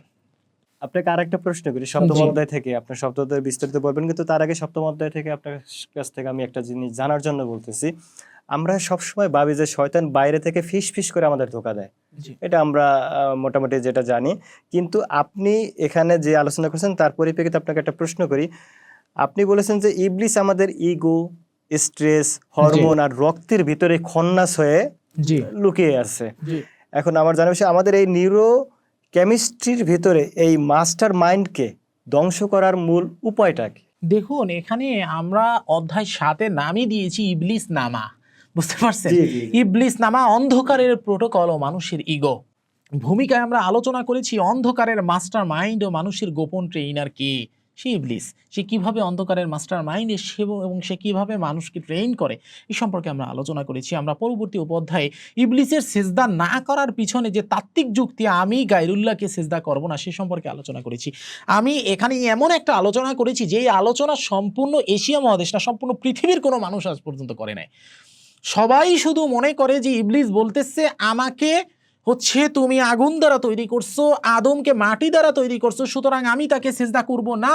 জি জি। কিন্তু এখানে ইবলিসের আরো একটা মনস্তাত্ত্বিক বিষয় ছিল, সে বলছিল আমি গায়রুল্লাহ ছাড়া কাউকে সিজদা করব না, মানে আমি আল্লাহ তোমাকে ছাড়া আর কাউকে সিজদা করব না। তো ইবলিসের মনস্তাত্ত্বিক ভাবটা কেন এমন ছিল, সে কেন আল্লাহ রাব্বুল আলামিনকে বললেন যে আমি তোমাকে ছাড়া আর কাউকে সিজদা করব না, সেই ব্যাপারে আমি এখানে আলোচনা করেছি, যেটা বাস্তবিক অর্থে কেউ সাধারণত করে থাকে না। এবার আমরা পরবর্তী অধ্যায়ে ইগো বা অহংকার, মানুষের ভিতরে শয়তানি সত্তা নাকি আত্মসম্মান, এটার ব্যাপারে আমরা আলোচনা করেছি। আমরা ওয়াসওয়াসা সম্পর্কে আলোচনা করেছি, শয়তান কি বাইরে থেকে বলে নাকি আমাদের রক্তে মিশে আছে। হাদিস থেকে আমরা এই আলোচনা মানুষের সামনে তুলে ধরেছি। আমরা খন্নাস বা বুকের ভিতরে চোর এবং তাকে ধরার আসল উপায় কি এ সম্পর্কে আলোচনা করেছি। আমরা মানুষের ডার্ক সাইড বা ছায়া বা শ্যাডো সেলফকে চেনা ও বশ করার পদ্ধতি সম্পর্কে আমরা এখানে আলোচনা করেছি। আমরা পরবর্তী অধ্যায়ে শয়তান ছাড়া মানুষ কি কখনো পূর্ণাঙ্গ হতে পারে, পাপ ও পুণ্যের ভারসাম্য রক্ষার জন্য শয়তানের উপস্থিতি কতটা গুরুত্বপূর্ণ এ সম্পর্কে আমরা আলোচনা করেছি। আমরা পরবর্তী অধ্যায়ে নফসে আম্মারাকে শয়তানের এজেন্ট থেকে আল্লাহর এজেন্টে কিভাবে রূপান্তরিত করা যায়, কিভাবে নাফসুল মুতমাইন্নায় পরিণত করা যায় সে সম্পর্কে আলোচনা করেছি। আমরা ইবলিসের সেই চ্যালেঞ্জ সম্পর্কে আলোচনা করেছি যেখানে ইবলিস বলেছে যে আমি তোমার ডান বাম সামনে এবং পিছন থেকে আসব। আমরা পরবর্তীতে শয়তানকে পাথর মারা বা বাইরের শয়তান নাকি ভিতরের শয়তানকে মারা, এটার আসল যে শিক্ষা সেই শিক্ষা সম্পর্কে আমরা আলোচনা করেছি। আমরা পরবর্তীতে চূড়ান্ত লড়াই, শয়তানকে হত্যা করা নয় বরং তাকে মুসলমান বানানোর যে ব্যাপার এ সম্পর্কে আলোচনা করেছি। অর্থাৎ আপনার সাথে যে শয়তান আছে এবং আপনার ভিতরে যে আপনি নামক যে শয়তানটা বসবাস করতেছেন, সেই শয়তানটাকে পূর্ণরূপে না মেরে বরঞ্চ সেটাকে কিভাবে মুসলমান করা যায় সেই উপায় সম্পর্কে আমরা এখানে বাতলে দিয়েছি ইনশাআল্লাহ তাআলা। এবং একই সাথে হচ্ছে আমরা আরও উপসংহারে বলেছি যে কিভাবে আমরা অন্ধকারে আলোর অভাব বুঝতে পারি। যদি অন্ধকার না থাকতো তাহলে আলোর কখনো আমাদের অভাব আমরা বুঝতে পারতাম না। আলো তখনই আমরা আলোর মূল্য বুঝতে পারি যখন আমরা অন্ধকারকে দেখি। সুতরাং শয়তান যে বাস্তবিক অর্থে কত ইম্পর্টেন্ট একটা ক্যারেক্টার, যদি শয়তান না থাকতো তাহলে আমরা মহান পাক পরওয়ারদিগার রব্বুল আলামিনের কাছে নিজেদেরকে প্রমাণিত করার জন্য এই পরীক্ষাগারে কখনো নামতেই পারতাম না আর উত্তীর্ণও হতে পারতাম না। আল্লাহ পাক বলতেছেন তাবারাকাল্লাযী বিয়াদিহিল মুলকু ওয়া হুয়া আলা কুল্লি শাইইন কাদির আল্লাযী খালাকাল মাউতা ওয়াল হায়াতা লিয়াবলুয়াকুম আইয়ুকুম আহসানু আমালা। তিনি মৃত্যু এবং জীবন তৈরি করেছেন কিসের জন্য জানো? যেন তিনি তোমাদেরকে পরীক্ষা করতে পারেন তোমাদের ভিতর কে উত্তম কর্ম করে। যদি আমাদের ইবলিস মহাশয় না থাকতো, যদি শয়তানই না থাকতো, তাহলে বাস্তবিক অর্থে আমরা কখনো আল্লাহ রাব্বুল আলামিনের সেই পরীক্ষাগারে উত্তীর্ণ হতে পারতাম না। ইনফ্যাক্ট মানে আমরা পরীক্ষাগারে ঢুকতেই পারতাম না, আমরা পরীক্ষা হলেই ঢুকতে পারতাম না। অ্যাপয়েন্টমেন্ট নিয়ে বা হচ্ছে আপনার যেটাকে বলা হয় আমরা পরীক্ষা হলে ঢোকার আগে এডমিট কার্ড নিয়ে যে ঢুকবো, সেই এডমিট কার্ডই আমরা পেতাম না। তো এই এডমিট কার্ড পাওয়ার জন্য সবথেকে গুরুত্বপূর্ণ ভূমিকা পালন করে হচ্ছে আমাদের ইবলিস মহাশয়। এ সম্পর্কে আমরা এই 7ম অধ্যায়ে বিস্তারিত আলোচনা করেছি। সুতরাং যদি কোনো ব্যক্তি পুরোপুরি 7টা অধ্যায়ে পড়ে, তাহলে ইবলিসের ব্যাপারে তার ধারণা যেভাবে চেঞ্জ হবে, সেভাবে তার নিজের ভিতরের ইবলিসকে, খন্নাসকে, নাসনাসকে, তারপর হচ্ছে আপনার খবিসকে সে এমনিতেই মেরে ফেলতে পারবে। বুঝতে পারছেন? আমি আশাবাদী যে আপনি উত্তরটি পেয়েছেন। আপনাকে 8ম অধ্যায় থেকে আমি ছোট্ট একটা প্রশ্ন করি। মানুষ মৃত্যুকে সবচেয়ে বেশি ভয় পায়, জি, যেটা সত্যি কথা, আমরা সবাই মৃত্যুকে ভয় পাই। আর আপনি বলেছেন যে জ্যান্ত লাশ হওয়ার সাধনা করতে, মানে জ্যান্ত একটা লাশ হওয়ার জন্য একটা সাধনা করতে বলছেন, যার নাম দিয়েছেন মৃত্যু খেলা। জি, নিজের ইগোর মৃত্যু ঘটিয়ে মৃত্যুর আগেই মরে যাওয়ার এই প্রসেসটা আসলে কি, মানে আপনি কি বুঝাতে চেয়েছেন আপনার 8ম আমি অধ্যায়ে? আপনাকে বলতেছি যে আমরা অধ্যায় 8-এর নামই দিয়েছি মৃত্যু খেলা বা জ্যান্ত লাশ হওয়ার সাধনা। এখানে ভূমিকায় আমি বলেছি যে কবরস্থান কোনো ভয়ের জায়গা নয়, বরং ওলিদের বাসর ঘর। বুঝতে পেরেছেন? কবরস্থান এমনই একটা জায়গা যেখানে ওলিরা হচ্ছে তাদের বাসর ঘর সাজায়। এর পরবর্তীতে আমি আলোচনা করেছি যে শারীরিক মৃত্যু বনাম ইগোর মৃত্যু সুফিদের ছোট কেয়ামত। কেয়ামত বলতে কেয়ামতে সুগরা, কেয়ামতে কোবরা রয়েছে, কেয়ামতে কাবাই রয়েছে, কেয়ামতে আকবর রয়েছে। এত বিস্তারিত আলোচনায় আমি যাব না, শুধুমাত্র এইটুকু বলি যে সুফিদের দৃষ্টিতে কেয়ামতে সুগরা মানে হচ্ছে আমাদের ছোট কেয়ামত, যেটা হচ্ছে শারীরিক মৃত্যু বনাম ইগুর মৃত্যু। বুঝতে পারছেন? আমরা পরবর্তী উপঅধ্যায়ে আলোচনা করেছি দুনিয়ার মোহ ত্যাগ করা, জিন্দা অবস্থায় কবরের নীরবতা কিভাবে পালন করা যায় সে সম্পর্কে। আমরা ফানাফিল্লা নিজের অস্তিত্ব মুছে ফেলার গণিত সম্পর্কে আলোচনা করেছি। আমরা আজরাইল আলাইহিস সালামকে বন্ধু বানানোর উপায় সম্পর্কে আলোচনা করেছি, কিভাবে মৃত্যুর ভয় জয় করা যায় সেই কৌশল সম্পর্কে আমরা আলোচনা করেছি।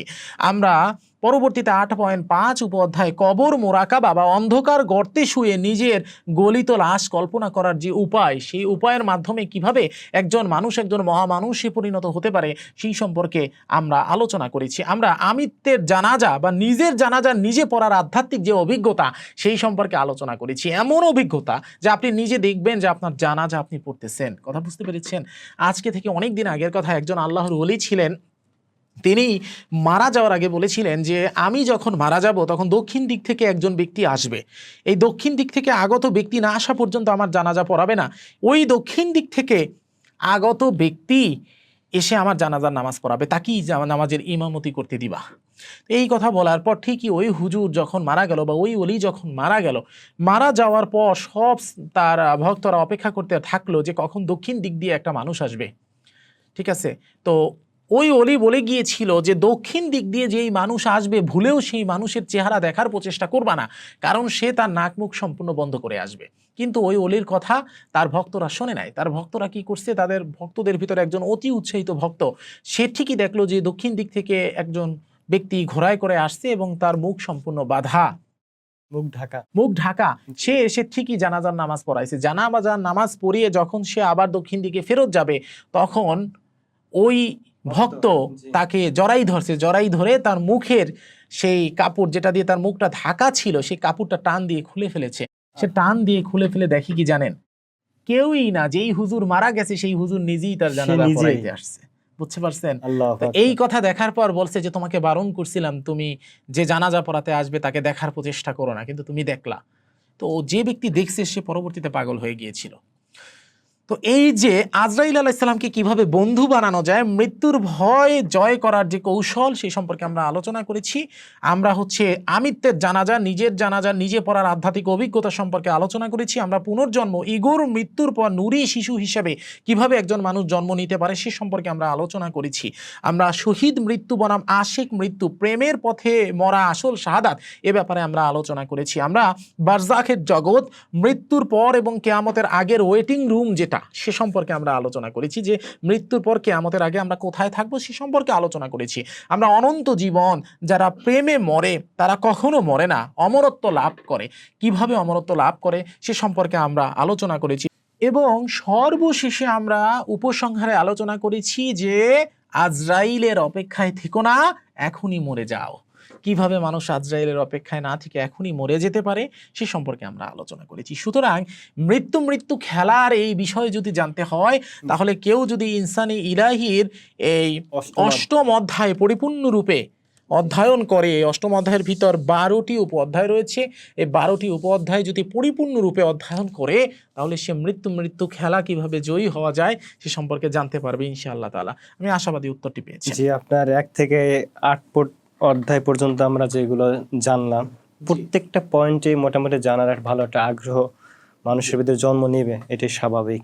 কারণ প্রত্যেকটা অধ্যায়ের প্রত্যেকটা উপ অধ্যায় মনে হলো যে খুবই গুরুত্বপূর্ণ।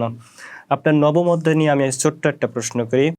মিরাজ তো কেবল নবীদের জন্য, জি আপনি এখানে বলেছেন যে সাধারণ মানুষের জন্য নাকি মিরাজ প্রোটোকল আছে, মিরাজের জন্য প্রোটোকল জি আছে যার মাধ্যমে আল্লাহর দিদার লাভ করা সম্ভব। জি তা এই স্পিরিচুয়াল টাইম ট্রাভেলের সূত্রটা মূলত কি, একটু যদি বলতেন। হ্যাঁ, খুব সুন্দর প্রশ্ন করেছেন। দেখুন, এখানে হচ্ছে আমরা অধ্যায় 9-এর নাম রেখেছি মিরাজ প্রোটোকল, ঊর্ধ্বারোহণ ও আল্লাহর দিদার। এখানে আমরা ভূমিকায় মহাকাশের ওপারে প্রেমিকের গোপন অভিশাস সম্পর্কে বলেছি। এখানে প্রেমিক হচ্ছে আল্লাহ রাব্বুল আলামিন। এখানে আমরা সালাতে মুমিনের মিরাজ কিভাবে হয় সে সম্পর্কে আলোচনা করেছি। নামাজে আল্লাহর সাথে কথোপকথন কিভাবে হয় সে সম্পর্কে আমরা বিস্তারিত আলোচনা করেছি। বোরাক, মানুষের প্রেম ও ভক্তি যখন বিদ্যুতের বেশি গতি পায় তখন সেটা বোরাকে পরিণত হয়, এ সম্পর্কে আমরা আলোচনা করেছি। সিদরাতুল মুনতাহা, যুক্তি ও বুদ্ধির সীমানা যেখানে শেষ, তারপরে আল্লাহ রাব্বুল আলামিনের আরশ এবং তারপরেই আল্লাহ রাব্বুল আলামিনের দিদার সম্ভব, সে সম্পর্কে আমরা আলোচনা করেছি। সিদরাতুল মুনতাহার যেটা ভৌতিক রূপ সেটা তো আসমানে, কিন্তু মৌলিক রূপ কি? সেই মৌলিক রূপ হচ্ছে আমাদের বুদ্ধি এবং হচ্ছে আমাদের হচ্ছে আপনার যুক্তির সীমানা যেখানে শেষ সেটাকে বোঝানো হয়েছে। এই সম্পর্কে বিস্তারিত আলোচনা করেছি। আমরা জিব্রাইলের থেমে যাওয়া, যেখানে প্রেম যেতে পারে কিন্তু ফেরেশতা পারে না, সে সম্পর্কে আলোচনা করেছি। আমরা আল্লাহর সাথে একান্তে কাবা কাউসাইন বা দুই ধনুকের ব্যবধান সম্পর্কে আলোচনা করেছি। আমরা আল্লাহর রূপ দর্শন সম্পর্কে আলোচনা করেছি। নিরাকার সত্তা যখন সাকার হয় অর্থাৎ তাজাল্লির রূপ, এ সম্পর্কে আমরা আলোচনা করেছি। আমরা কথোপকথন করেছি আত্তাহিয়াতু এর গোপন প্রেমিক সংলাপ সম্পর্কে। আমরা মিরাজ থেকে ফিরে আসা, খোদা হয়েও কেন আবার মানুষ হয়ে ফিরলেন এ ব্যাপারে আলোচনা করেছি। এখানে মিরাজ থেকে ফিরে আসা, খোদা হয়েও কেন মানুষ হয়ে ফিরলেন, এ ব্যাপারটা হচ্ছে সাধারণ দৃষ্টিতে শুনলে একটা শিরকের গন্ধ পাওয়া যেতে পারে যে কি খোদা, কে খোদা হয়ে আবার মানুষ হয়ে ফিরলেন। তো যখন বিস্তারিত আপনারা এটা পড়বেন তখন সেখানে দেখবেন শিরক বলতে কোনো জিনিসই নাই, বরঞ্চ এমন রহস্য এখানে আলোচনা করা হয়েছে যে সম্পর্কে কেউ কখনো কল্পনা করে নাই। আমরা পরবর্তীতে সময় থামিয়ে দেওয়া, মেরাজের রাতে 27 বছর বনাম পৃথিবীর এক মুহূর্ত কেন হয়েছিল, কিভাবে হয়েছিল সে সম্পর্কে বিস্তারিত আলোচনা করেছি। আমরা পরবর্তী উপঅধ্যায়ে আল্লাহর দিদার লাভ মৃত্যুর পরে নয় বরঞ্চ এখনই আল্লাহ রাব্বুল আলামিনকে দেখার যে তৃষ্ণা, সেই তৃষ্ণা কিভাবে মেটানো যায় সেই পথ সম্পর্কে আমরা আলোচনা করেছি। আমরা পরবর্তী উপঅধ্যায়ে বুঝিয়েছি যে উপসংহারে আল্লাহ রাব্বুল আলামিন দূরে নয়, তিনি তোমার শাহরগ বা ঘাড়ের রগেরও নিকটে, এর চেয়েও বেশি তোমার কাছে। সম্পর্কে আল্লাহ পাক পবিত্র কালামে পাকে বলেছেন আকরাবু ইলাইহি মিন হাবলিল ওয়ারিদ, আমি তোমার শাহরগেরও নিকটে। সে সম্পর্কে আমরা বিস্তারিত আলোচনা করেছি। সুতরাং আমি আশাবাদী যে এই অধ্যায় 9 যদি কেউ পরিপূর্ণরূপে অধ্যয়ন করে, এই 12টি উপ অধ্যায় যদি পরিপূর্ণরূপে পড়ে, তাহলে মহান পাক পরওয়ারদিগার রব্বুল আলামিনের অসীম কৃপায় সে মেরাজ এত ভালোভাবে বুঝবে এবং কিভাবে আমরা মেরাজ করতে পারবো, কেন নামাজ আমাদের মেরাজ স্বরূপ, সে সম্পর্কে আমরা বুঝতে পারবো এবং তারাও বুঝতে পারবে। এটা আমাদের জন্য একটা সুদূর প্রসারী একটা উত্তম ফল বয়ে আনবে ইনশাআল্লাহ তাআলা। আমার সকলকে আহ্বান থাকবে এই বইটি ক্রয় করুন এবং এই বইটি ক্রয় করে এই অধ্যায়গুলো মনোযোগ দিয়ে পড়ুন। হতে পারে আপনার সমস্ত জীবন এবং আপনার চিন্তা, আপনার চেতনা সব কিছু পরিবর্তন করে আপনাকে একজন নতুন ইনসানি ইলাহি হিসেবে তৈরি করার জন্য এই বইটি আনা হবে ইনশাআল্লাহ তাআলা। আশা করি উত্তরটি পেয়েছেন। আমরা নবম অধ্যায়ের আপনার মূল আলোচনার বিষয়গুলো নিয়ে আপনি বললেন, খুব ভালো লাগলো। দশম অধ্যায়ের বিষয়ে আপনাকে একটা প্রশ্ন করি, যথারীতি যেরকম করে আসছি। কিয়ামত বা মহাপ্রলয় বলতে তো আমরা বুঝি পৃথিবী ধ্বংস হয়ে যাবে, জি অবশ্যই, একেবারে মানে তুলোর মতো উঠতে থাকবে, এরকম আমরা ছোটবেলা থেকে শুনে আসছি। কিন্তু আপনি দাবি করেছেন যে কিয়ামত বা দাজ্জাল নাকি বাইরের কিছু নয়, বরং এটি মানুষের অন্তরের এক অবস্থা। জি। মহাপ্রলয়ের এই সাইকোলজিক্যাল রহস্যটা কি? দেখুন, এখানে আমি দাবি করেছি ব্যাপারটা আসলে আপনি ভুল বলেছেন। আপনি বইতে যেটা আমি লিখেছেন, বইতেও কি লিখেছি, এখানে দুইটা জিনিস আছে। এই যে ভুল বোঝাবুঝির প্রবলেম হয় কিন্তু, জি জি আমি কিন্তু কিয়ামতকে অস্বীকার করিনি, আমি কিন্তু মহাপ্রলয়কে অস্বীকার করিনি। আমি বলেছি যে প্রত্যেকটা জিনিসের একটা মৌলিক রূপ আছে, একটা ভৌতিক রূপ আছে।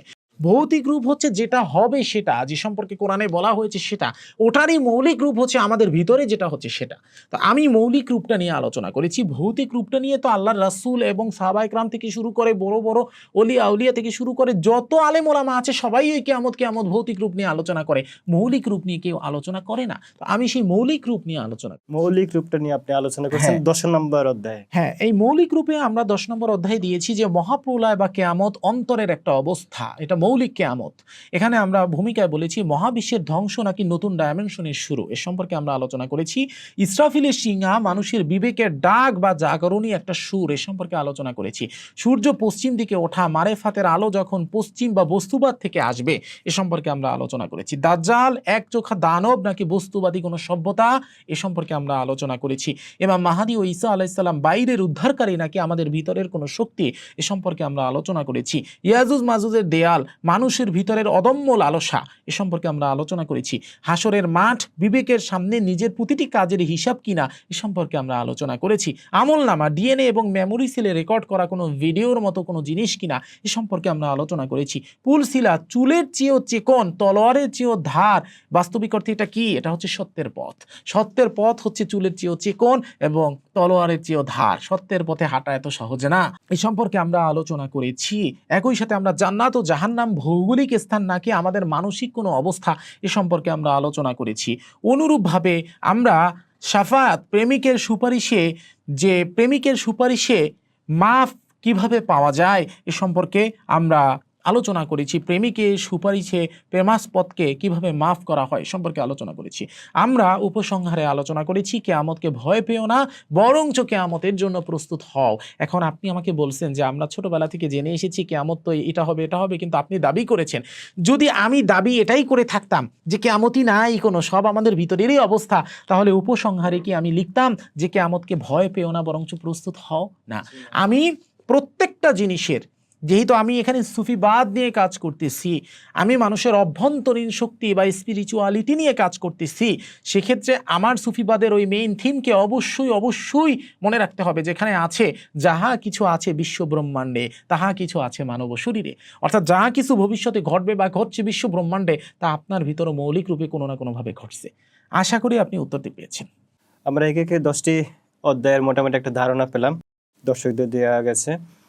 এখন 11 নম্বর অধ্যায় নিয়ে যা আপনার বইয়ে আলোচনা আছে তার পরিপ্রেক্ষিতে ছোট্ট একটা প্রশ্ন করি। জি এত বেদ জানার পরও একজন মানুষের শেষ গন্তব্য আসলে কোথায়?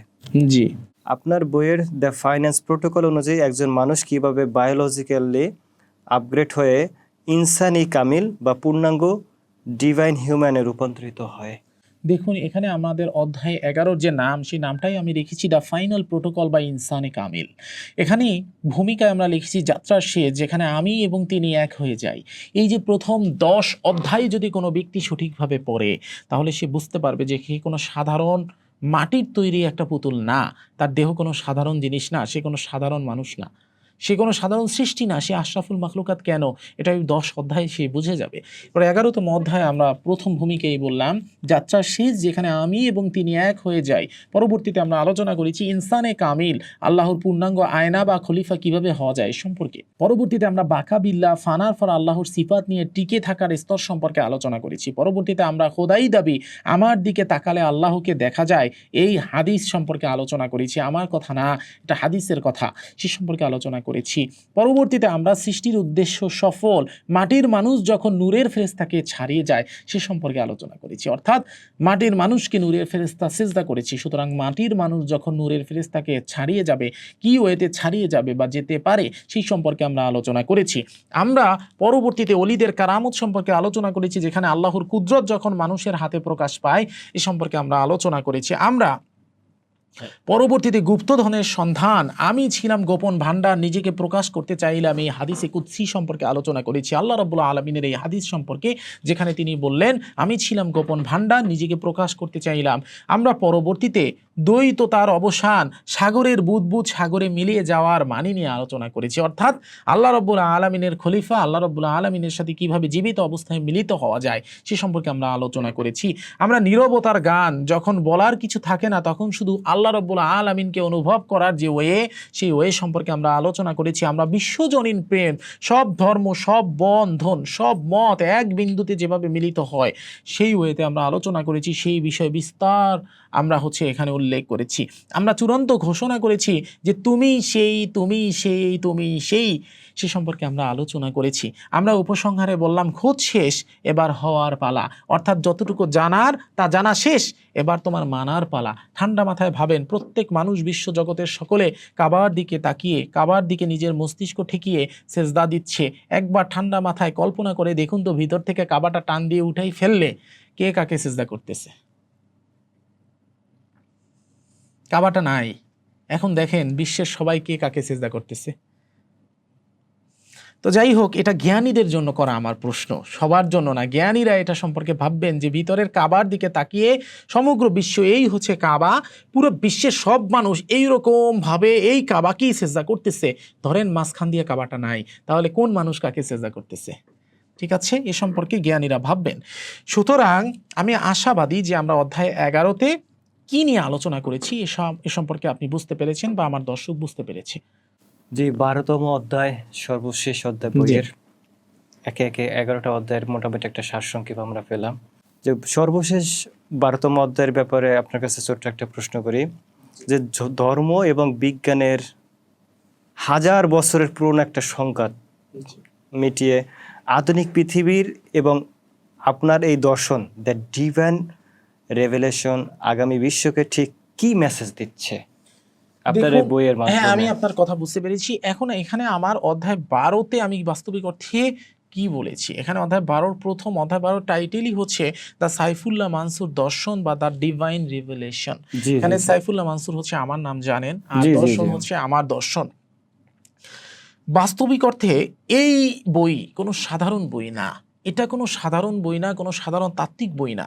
আমাদের ইসলামী সুফিবাদে সব থেকে বড় বড় যে হস্তি ছিল, যেমন ইবনে আরাবি রহমাতুল্লাহ আলাই, জালালউদ্দিন রুমি রহমাতুল্লাহ আলাই, এদের মতো বড় বড় হস্তিরা তাদের সমস্ত জীবদ্দশায় যত গবেষণা, যত গ্রন্থ লিখে গিয়েছেন, সেই সকল গ্রন্থ একত্রিত করে তার শান নির্যাস নিয়ে এসে এই বর্তমান যুগের কোয়ান্টাম ফিজিক্স, বায়োলজি এবং সায়েন্সের সাথে একত্রিত করে আমার নিজের যে জ্ঞান, নিজের যে এলেম, নিজের যতটুকু গবেষণা সমস্ত জীবনে আমি প্রাপ্ত হয়েছি তার শান নির্যাস, আমাদের ধর্মের শান নির্যাস, আমাদের এই জগতে আসার শান নির্যাস, আমাদের উদ্দেশ্যের শান নির্যাস আমি এই বইতে তুলে ধরেছি।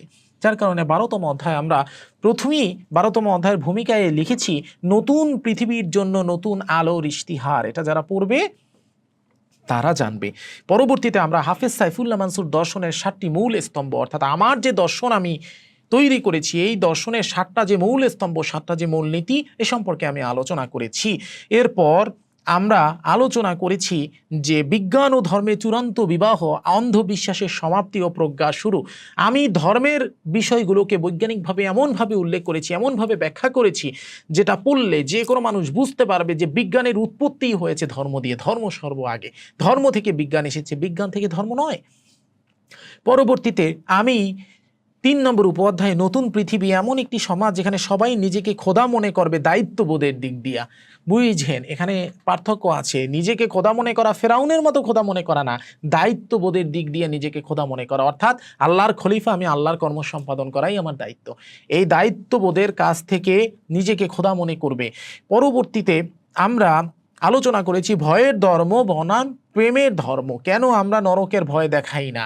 আমি কেন কাউকে নরকের ভয় দেখাই না? আমার কোনো ভক্ত, কোনো শুভাকাঙ্ক্ষী, কোনো মানুষকে আমি কখনো নরকের ভয় দেখাই না বা জাহান্নামের ভয় দেখাই না। আমি কখনো জান্নাতের আশাও দেখাই না। আমি নিষ্কাম ভালোবাসা শিক্ষা দেই, আল্লাহ রাব্বুল আলামিনের নিষ্কাম ইবাদত শিক্ষা দেই। আমি সেই ইবাদতটা শিক্ষা দেই যে ইবাদত সম্পর্কে আল্লাহ রাব্বুল আলামিন বলেছেন, আমার বান্দা যখন আমাকে অতিরিক্ত নফল ইবাদতের মাধ্যমে ভালোবাসে, ফরজের পরও যা তার প্রতি আমি ফরজ করিনি তারপরও সে অতিরিক্ত নফল ইবাদত করে আমাকে ভালোবেসে, তখন আমি আমার বান্দার সে হাত হয়ে যায় যে হাত দ্বারা সে ধরে, আমি আমার বান্দার সে চোখ হয়ে যায় যে চোখ দ্বারা সে দেখে, আমি আমার বান্দার সে পা হয়ে যায় যে পা দ্বারা সে হাঁটে। সুতরাং আমি আমার বান্দার সে মুখ হয়ে যায় যে মুখ দ্বারা সে বলে। আমি আমার এই বই এমনভাবে লিপিবদ্ধ করেছি, এই বই কেউ সঠিকভাবে পড়লে সে বুঝতে পারবে যে সে কিভাবে আল্লাহ রাব্বুল আলামিনের সাথে ওই মহাসাগরে বিলীন হয়ে যেতে পারবে। আমি আশাবাদী আপনি বুঝতে পেরেছেন। পরবর্তীতে আমরা আলোচনা করেছি যে গুরুর প্রয়োজনীয়তা কি বাস্তবিক অর্থে, একজন মানুষের জীবনে গুরুর প্রয়োজনীয়তা কি সে সম্পর্কে আমরা আলোচনা করেছি। যে পথ দেখানোর জন্য কেন একজন জীবন্ত খোদা দরকার বা একজন গুরু দরকার এ সম্পর্কে আলোচনা করেছি। জীবন্ত খোদা বলতে যিনি পথ দেখাবে সে, অর্থাৎ একজন গুরু দরকার এ সম্পর্কে আলোচনা করেছি। আমরা ভবিষ্যতে সাধকদের ব্যাপারে আলোচনা করেছি যারা কখনো জঙ্গলে যাবে না বরং শহরের ভিতরে ঈশ্বর হবে, অর্থাৎ আমার এই বই যারা পড়বে এবং আমার যারা ফলোয়ার হবে তাদের সাধনা করার জন্য বনে জঙ্গলে যাওয়া লাগবে না। তারা দৈনন্দিন জীবনে সব কর্ম সম্পাদনের সাথে সাথে এখানে বসি নিজের ঘরে বসি তারা শহরের ঈশ্বর হয়ে যেতে পারবে দায়িত্ববোধের দিক দিয়ে। আমি কিন্তু স্রষ্টা হতে বলি না, আমি দায়িত্ববোধের দিক দিয়ে, অর্থাৎ ঈশ্বর যে দায়িত্ব তোমাকে দিয়েছে তুমি ঈশ্বরের অ্যাজ এ রিফ্লেকশন হিসেবে সেই দায়িত্ব পালন করবা, সেটা এখানে লিখেছি। আমি আরও লিখেছি যে এই কিতাবের বাস্তবিক গোপনীয়তা কি, কেন এটি অযোগ্যদের হাতে দেওয়া নিষেধ। এই বই, এই ইনসানি ইলাইহি যদি কোনো অযোগ্য ব্যক্তির হাতে পড়ে তাহলে বাস্তবিক অর্থে সে এটা দ্বারা কোনো কিছু অর্জন তো করতেই পারবে না, বরঞ্চ সে সম্পূর্ণরূপে পাগল হয়ে যাবে।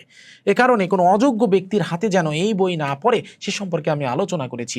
আমি পাঠকের প্রতি চ্যালেঞ্জ করেছি যে তুমি কি কেবল এটা পড়বে নাকি তুমি নিজে এটা হবে। এটার ভিতরে আমি যা আলোচনা করেছি, তুমি কি এটা হবে না শুধু তুমি পড়ে রেখে দিবে, এ সম্পর্কে আমি একটা চ্যালেঞ্জ ছুড়েছি।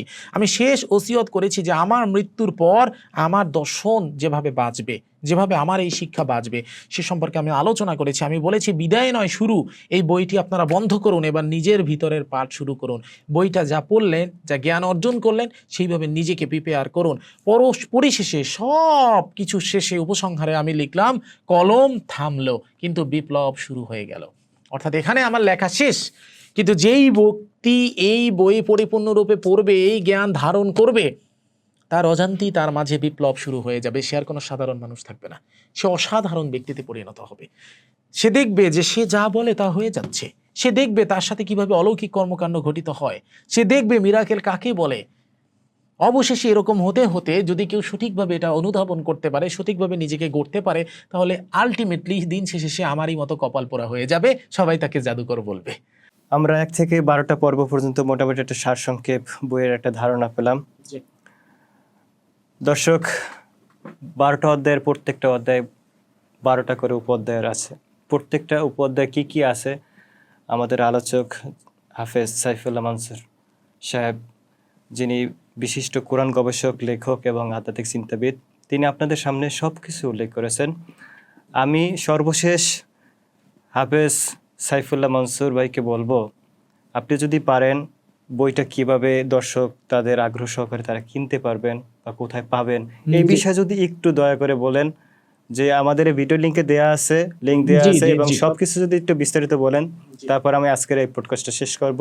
আপনি একটু দর্শকদের বিষয়ে একটু দয়া করে বলবেন। জাযাকাল্লাহ। আসলে বাস্তবিক অর্থে এই বইটা সম্পর্কে আমি যতটুকুই বলবো ততটুকুই কম হবে। এই বইটা সম্পর্কে বলা আমার মতো সাধারণ মানুষের পক্ষে সম্ভব না, এবং সত্য কথা বলতে এই বইয়ের লেখক আমিও না, এই বইয়ের লেখক আমি না। আমি জাস্ট আল্লাহ রাব্বুল আলামিন প্রদত্ত জ্ঞানটাকে এখানে তুলে ধরলাম, আমি একটা মিডিয়া হিসেবে কাজ করলাম। কিন্তু এই বইয়ের জ্ঞান, এই বইয়ের লেখক সঙ্গে আল্লাহ রাব্বুল আলামিন, তিনিই আল্লামাল কোরআন, তিনিই মানুষকে কোরআন শিক্ষা দিয়েছেন, তিনিই মানুষকে জ্ঞান শিক্ষা দিয়েছেন। আপনাকেও আল্লাহই শিখিয়েছেন, আমাকেও আল্লাহই শিখিয়েছেন। এই বই বাস্তবিক অর্থে আল্লাহ রাব্বুল আলামিন এই জ্ঞান আমার মাধ্যমে মানুষের কাছে পৌঁছে দিলেন। আমি কিন্তু এটার লেখক না বা আমি এটার তৈরিকর্তাও না। কথা বুঝতে পেরেছেন? এই বইটার ভিতরে সমগ্র বিশ্বের সব থেকে বড় বড় সুফি সাধক ইবনে আরাবি রহমতুল্লাহ আলাই, আল্লামা জালালউদ্দিন রুমি রহমতুল্লাহ আলাই থেকে শুরু করে যত বড় বড় সুফি সাধকদের জীবনের সব থেকে মেইন কোর যে দর্শন ছিল, সেই দর্শনকে বর্তমান সায়েন্সের সাথে মিলিয়ে, বায়োলজির সাথে মিলিয়ে, কোয়ান্টাম ফিজিক্সের সাথে মিলিয়ে, কোরআন এবং হাদিসের রেফারেন্স সহ এমনভাবে তৈরি করা হয়েছে যে যদি এই বইটি কোনো সমাজের মানুষ সম্পূর্ণরূপে আয়ত্ত করতে পারে, সেই সমাজ আর কোনো সাধারণ সমাজ থাকবে না। পৃথিবীর কেউ সেই সমাজের মানুষকে আটকাতে পারবে না।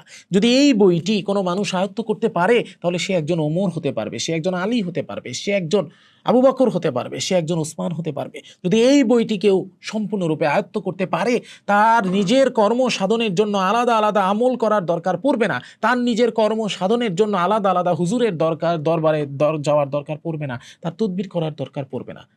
এই বই যদি সম্পূর্ণরূপে কেউ আয়ত্ত করতে পারে, তার হাত থেকে বের হওয়া একটা দোয়া আল্লাহ রাব্বুল আলামিন কখনো ফেলবেন না ইনশাআল্লাহ তাআলা।